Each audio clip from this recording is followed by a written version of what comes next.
Salut les pilotes, j'espère que vous allez bien, c'est Stéphane, c'est Windy FPV. Alors aujourd'hui on va faire une petite vidéo de unboxing sur un drone qui vient de chez Drone FPV Racer, c'est un drone ready to fly. Mais avant de faire ce unboxing, on va revenir 15 jours avant et la raison pour laquelle j'ai acheté ce drone.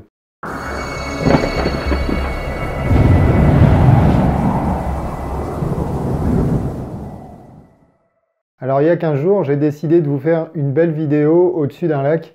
Et puis j'ai eu, comme qui dirait, un petit problème parce que mon drone n'est pas resté au-dessus du lac. En fait, il est tombé à l'eau. Qu'est-ce qui s'est passé? Alors en gros, j'avais un petit peu de gens autour de moi qui me posaient quelques questions sur le drone. Enfin les classiques, ça vole vite, ça vole loin, et comment ça marche, et les lunettes elles servent à quoi? Donc j'ai essayé de m'efforcer de répondre à toutes ces questions en préparant le drone. Et puis je suis allé poser tranquillement le drone sur la plage, j'ai décollé et puis au bout de quelques mètres j'ai commencé à avoir une alarme RF signal low. Alors bon, j'y ai pas trop fait attention parce que je me disais que tout allait bien et puis bon, c'était un petit bug sur la radio, que tout se passait bien.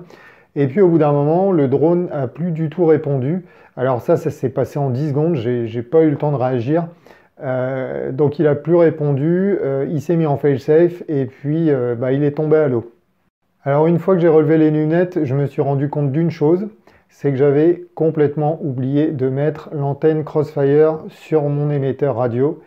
Donc j'avais pas de portée et puis du coup perte de portée, perte de contrôle et le drone qui se met en fail-safe. Alors derrière, qu'est-ce que j'ai fait? J'ai appelé l'équipe du commandant Cousteau.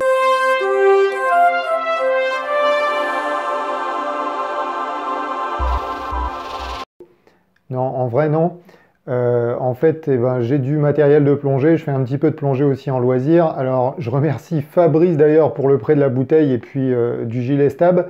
Ça m'a permis de plonger au fond du lac. En plus, c'était difficile de déterminer la zone où était tombé le drone parce que moi j'avais mes lunettes sur le nez, j'avais pas mis le DVR, enfin j'avais tout fait à l'envers. J'avais le témoignage de personnes que je remercie d'ailleurs chaudement parce que ça m'a quand même aidé à délimiter une zone de recherche. J'ai plongé, je vais vous mettre quelques images des plongées que j'ai faites. J'ai plongé 5 fois, donc l'eau était pas très chaude, alors j'avais une combi, donc ça allait relativement bien. Mais la visie était vraiment pourrie. Donc au bout des 5 plongées, je me suis quand même résigné à abandonner les recherches, que je reprendrai néanmoins quand les températures seront plus sympas et la météo aussi. Il y aura peut-être un peu plus de visibilité au fond du lac, on verra. Le drone il est à peu près entre 5 et 6 mètres de profondeur, donc je pense que c'est réalisable. C'est pas de la vase au fond, c'est des algues, et puis en dessous des algues c'est du sable, donc avec un peu de chance il s'est peut-être posé sur les algues. J'aimerais bien quand même le récupérer parce que y a la vidéo du crash qui a été enregistrée avec le GoPro. Donc comme vous pouvez le comprendre, j'ai perdu le drone, la GoPro. Enfin bon, sur le coup, c'était un peu difficile à accepter. Je me suis dit, mais comment je vais faire? Parce qu'il faut que je vole quand même assez rapidement pour pouvoir entretenir ma chaîne et faire des vidéos. Et puis, j'ai commencé à faire des recherches sur Internet et je suis tombé sur un shop français qui s'appelle dronefpvracer.com. Alors sur ce shop, j'ai vu qu'ils avaient une gamme de drones RTF, donc Ready to Fly, qui étaient prêts à voler. C'est eux qui les construisent. Alors il y a deux possibilités, ou soit vous pouvez acheter un drone directement dans leur catalogue, ou soit vous pouvez donc acheter tous les équipements et puis leur demander de faire le montage pour vous. Donc mon choix s'est porté sur un drone de leur gamme Ready to Fly. Alors après quelques coups de téléphone, on s'est mis d'accord avec la boutique pour qu'ils m'envoient un de ces drones. Alors je voudrais vraiment les remercier parce qu'ils sont super professionnels. Au téléphone, ça s'est vraiment bien passé. Il y a eu un très bon contact. Ils m'ont vraiment bien renseigné. Et puis j'hésitais entre deux drones et ils m'ont vraiment aidé à faire le bon choix. Donc merci à eux. Ce que je veux dire aussi, c'est que je ne suis pas du tout sponsorisé par Drone FPV Racer. J'ai acheté mon drone comme tout le monde le ferait. Mais quand je suis content d'un service, j'aime bien le dire. Et là, j'aime bien le partager sur YouTube avec vous. Alors certes, ils vont être un petit peu plus chers que des boutiques que vous allez trouver en Chine, mais après, je pense que c'est deux systèmes qui sont complémentaires. Là, vous avez un shop qui est en France, qui est dispo, vous pouvez avoir des gens au téléphone qui peuvent vous renseigner. Vous avez donc un SAV, un support client qui est vraiment bien. À côté de ça, en Chine, c'est pas la même chose. Vous achetez des produits effectivement moins chers, mais les gens, ils sont à 9000 km de chez vous, donc c'est un petit peu plus difficile. En plus, ils parlent pas français, donc pour la communication, c'est un poil compliqué quand on veut se faire rembourser ou qu'on veut se faire expliquer quelque chose.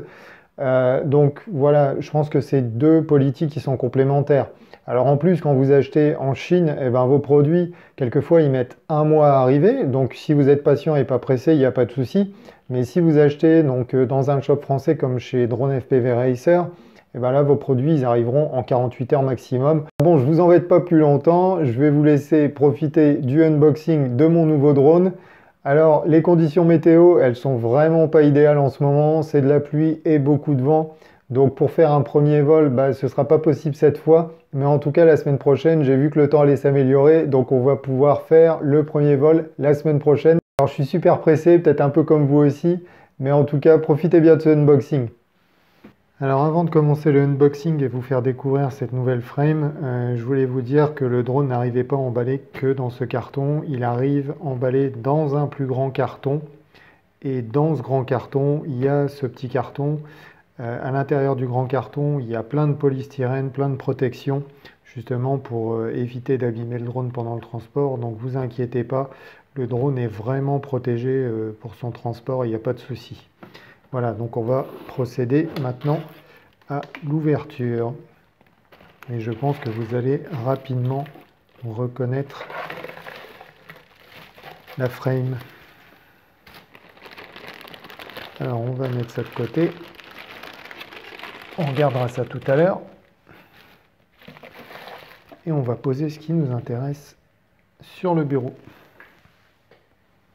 Alors voilà, c'est un Bando Killer assemblé par Drone FPV Racer, donc qui est très très bien assemblé. Franchement, j'ai été soufflé par la qualité d'assemblage du drone, par le souci du détail, le soin apporté, la qualité des soudures. C'est vraiment du super boulot. J'aurais, je pense, jamais fait mieux. En tout cas, ça va me servir d'exemple pour mes prochains builds parce qu'il est vraiment vraiment bien assemblé. Alors, je vais vous laisser tranquillement regarder un petit peu le drone.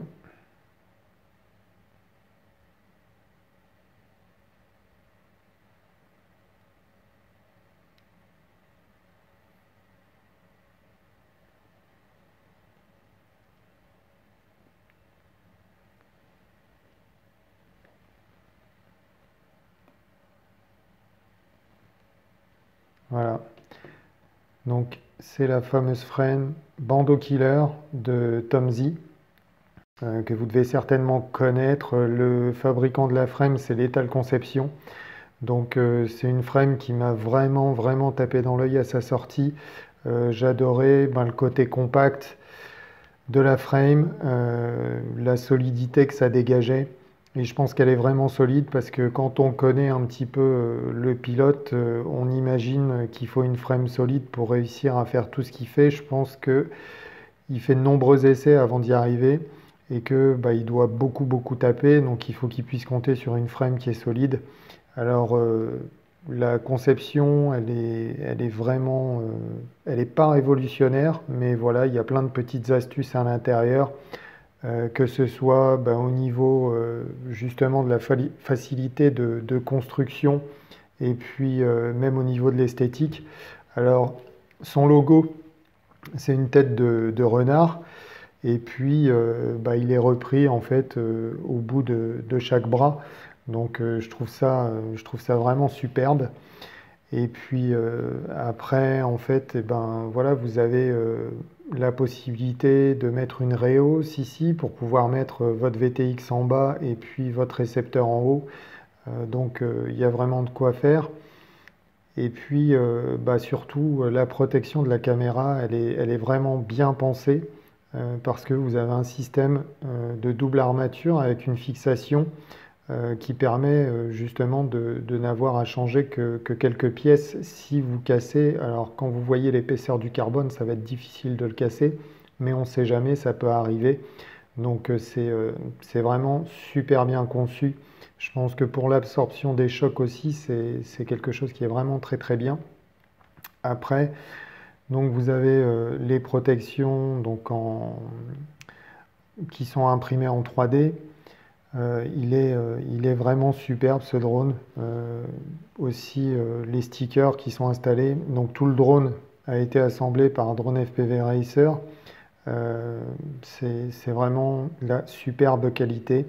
Alors aussi, je tiens vraiment à les remercier parce que je voulais justement un support de caméra qui me permette de pouvoir fixer un filtre ND. Et le jour où je les ai appelés, en fait, il n'était pas au catalogue ce support. Et ils m'ont gentiment proposé de me l'imprimer avant de m'envoyer le drone. Donc comme vous pouvez le voir, j'ai déjà posé le filtre ND, donc il n'y a plus qu'à mettre l'aéro 5 sessions. Et puis voilà, donc c'est vraiment très très bien. Et puis ce que vous pouvez voir aussi, c'est que ce support en fait est réglable en inclinaison. Donc là, on est au maximum. Et puis après, derrière, on peut quand même le rabaisser suivant les goûts et suivant le tilt de caméra qu'on aura en pilotant. Alors moi, je suis à peu près sur 30 degrés. Je n'ai pas encore vérifié l'angle, mais je vais m'en occuper très très prochainement. Alors sinon, pour parler des composants, donc vous avez un châssis Bandeau Killer, vous avez un kit de stickers, vous avez une carte de vol CL Racing F4S AIO. Pour les ESC, ce sont des Icon AK32 35 A 4 à 6S. Les moteurs, ce sont des Luminir Johnny FPV, donc ce sont des 2207-7 en 2700 kV. Ensuite, à l'avant, vous avez une caméra Foxeer Predator, la version mini en V3. Pour le VTX, vous avez un TBS Unify Pro HV. Pour le récepteur, c'est un TBS Crossfire Nano RX. La version SE, donc vous avez l'antenne Crossfire aussi avec le support imprimé en 3D. Et puis vous avez donc à l'arrière une antenne Luminir Axis Stubby. Et puis pour ce qui est des hélices, je vous les montrerai tout à l'heure, mais vous avez un jeu d'hélices HQ en 5 par 4,3 par 3. Donc c'est quand même assez complet. Je vais vous montrer aussi la qualité, la super qualité au niveau des soudures, qui est vraiment super sympa. Et puis le souci du détail aussi par rapport à la couleur des câbles, donc qui sont en noir et en orange et en bleu, qui reprennent les autocollants de la frame, donc du orange et du bleu. Et puis il y en a un petit peu partout, hein. C'est vraiment super bien réalisé, c'est super soigné. Vous avez les petites vis là de fixation des moteurs qui sont de couleur bleue aussi. Et puis au niveau des câbles, vous voyez même les câbles du récepteur, les câbles qui vont VTX, ils sont de couleur bleue. Donc voilà, vraiment un assemblage de grande, très très grande qualité. En tout cas, pour ce qui me concerne, vraiment, je suis bluffé par la qualité d'assemblage. C'est vraiment un super travail. On va aussi peser le drone. Alors, j'espère que vous voyez bien l'affichage.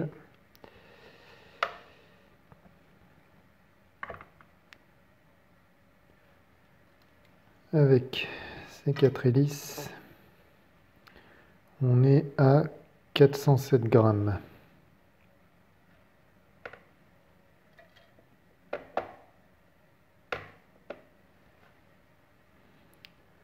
On est à 407 grammes tout pile. Alors on peut rajouter une batterie aussi pour voir un petit peu le poids en ordre de vol, ce que ça peut donner. Alors 601 grammes, 600 grammes pile. Et les batteries, pour info, donc c'est des Tattoo Airline, donc des 4S en 1550.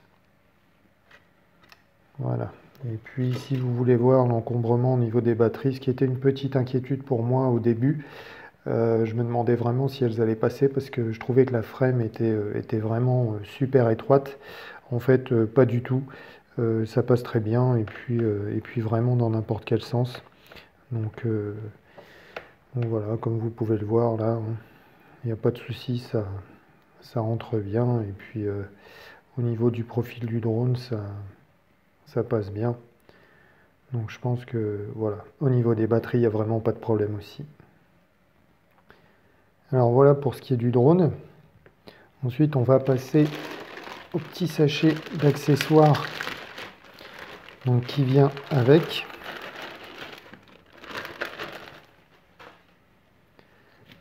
Alors vous avez deux straps de batterie, donc un Lethal Conception et un drone FPV Racer.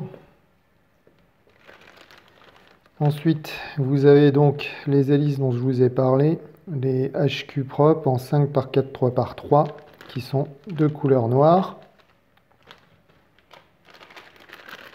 Ensuite, vous avez tous les accessoires donc, qui n'ont pas été montés sur le drone, comme la télécommande donc, de la caméra. Vous avez les petits écrous. Donc d'origine, en fait, les écrous d'hélice, ils sont noirs. Et donc, ils ont poussé le détail jusqu'à mettre des écrous d'hélice. Donc qui sont ultra plats et qui sont de couleur orange. Donc c'est vraiment génial. Et puis après, vous avez tous les câbles et tout ce qui est fourni en fait séparément avec les différents composants qui ont été montés sur le drone. Alors après ça, vous avez deux super autocollants. Donc un autocollant Tomzy, le fameux pilote, et puis la marque Lethal Conception, et puis le drone, le Bando Killer. Donc c'est des super jolis autocollants. Je vais les conserver précieusement. Alors ensuite, vous avez un document donc, qui provient de la DGAC sur l'usage d'un drone de loisir. Alors à ce propos, je vous invite à aller sur le site Alpha Tango, qui est un site de la DGAC, pour passer votre brevet de pilote de drone de loisir et pour être au courant un petit peu de toute la législation et de ce qui est autorisé à faire et puis de ce qui n'est pas autorisé à faire. Et puis comme ça, ça pourra peut-être vous éviter une grosse amende, sait-on jamais. Et ensuite, la dernière chose, donc c'est une liste, en fait, un document qui reprend tous les éléments qui ont été installés sur le drone. Donc vous avez la frame, vous avez la caméra, l'OSD, donc sur le flight controller, vous avez le VTX, l'antenne, les 3D print, les moteurs, le flight controller, donc il n'y a pas de PDB, les ESC, le récepteur, les hélices. Ensuite, on vous indique sur quel port ont été soudés chaque composant par rapport au flight controller. En dessous, vous avez donc la signature du monteur. Alors, le flight controller a été flashé avec Betaflight 356 et les ESC ont été flashés avec BLLI 34.6. Vous avez aussi les paramètres au niveau de la radio, donc ça après vous pouvez les changer à votre convenance sur Betaflight. Le test en vol a été approuvé et le visa du régleur a été approuvé. Donc c'est vraiment un drone de très très grande qualité. Si vous souhaitez acheter un drone comme celui-ci chez Drone FPV Racer, je vous le recommande vraiment. On fera l'essai en vol la semaine prochaine, quand la météo le permettra. Mais en tout cas, je pense que voilà, c'est très très prometteur. Je pense que ça va très bien fonctionner et que je vais vraiment me faire plaisir avec ce drone. Alors la partie unboxing est terminée, j'espère que ça vous aura plu. On va se retrouver la semaine prochaine donc pour le premier vol de ce Bando Killer. En attendant, n'hésitez pas à mettre des commentaires sur la vidéo, à mettre des petits pouces, à vous abonner à la chaîne. Je vous souhaite de très très bons vols et puis je vous dis à la semaine prochaine. Ciao!